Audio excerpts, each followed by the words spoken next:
વડોદરામાં એક જ દિવસમાં બીજી સ્કૂલને આરડીએક્સથી ઉડાવવાની ધમકી મળતા પોલીસ તંત્ર એક્શનમાં આવ્યું હતું। વડોદરા શહેરમાં સ્કૂલોને આરડીએક્સથી ઉડાવવાની ધમકીનો સિલસિલો યથાવત રહ્યો છે।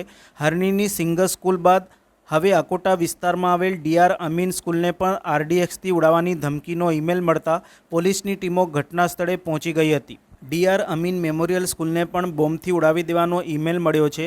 આ ઘટનાની જાણ થતાં પોલીસ તંત્ર એક્શનમાં આવ્યું હતું અને શાળા ખાલી કરાવવાની સાથે પરિસરમાં સઘન ચેકિંગ હાથ ધરવામાં આવ્યું હતું। શાળા સંચાલકો દ્વારા વાલીઓને મેસેજ કરીને તુરંત જ બાળકોને ઘરે પરત લઈ જવા માટે જણાવવામાં આવતા વાલીઓ પોતાના બાળકોને લેવા માટે શાળામાં આવી પહોંચ્યા હતા।